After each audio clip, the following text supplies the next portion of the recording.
Can you be good without God? Let's find out. Absolutely astounding. There you have it. Undeniable proof that you can be good without believing in God. But wait, the question isn't, can you be good without believing in God? The question is, can you be good without God? See, here's the problem. If there is no God, what basis remains for objective good or bad, right or wrong? If God does not exist, objective moral values do not exist. And here's why. Without some objective reference point, we have no way of saying that something is really up or down. God's nature provides an objective reference point for moral values. It's the standard against which all actions and decisions are measured. But if there's no God, there's no objective reference point. All we're left with is one person's viewpoint, which is no more valid than anyone else's viewpoint. This kind of morality is subjective, not objective. It's like a preference for strawberry ice cream. The preference is in the subject, not the object. So it doesn't apply to other people.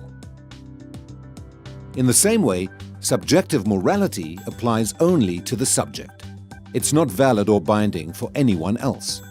So, in a world without God, there can be no evil and no good, nothing but blind, pitiless indifference. God has expressed His moral nature to us as commands.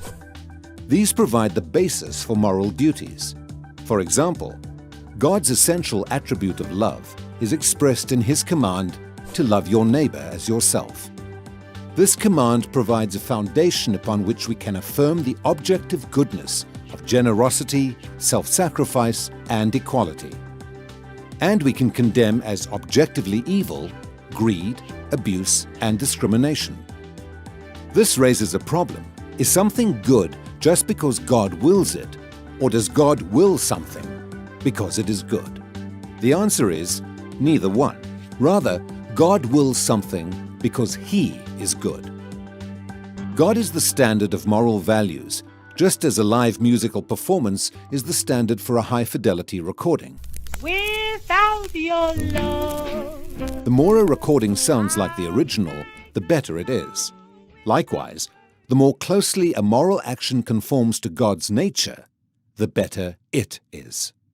But if atheism is true, there is no ultimate standard. So there can be no moral obligations or duties. Who or what lays such duties upon us? No one. Remember, for the atheist, humans are just accidents of nature, highly evolved animals. But animals have no moral obligations to one another. When a cat kills a mouse, it hasn't done anything morally wrong. The cat's just being a cat. If God doesn't exist, we should view human behavior in the same way. No action should be considered morally right or wrong. But the problem is, good and bad, right and wrong, do exist. Just as our sense experience convinces us that the physical world is objectively real, our moral experience convinces us that moral values are objectively real. Every time you say, "Hey, that's not fair, that's wrong, that's an injustice," you affirm your belief in the existence of objective morals. We're well aware that child abuse, racial discrimination, and terrorism are wrong for everybody, always. Is this just a personal preference or opinion? No. The man who says that it is morally acceptable to rape little children is just as mistaken as the man who says 2 + 2 = 5. What all this amounts to, then, is a moral argument for the existence of God.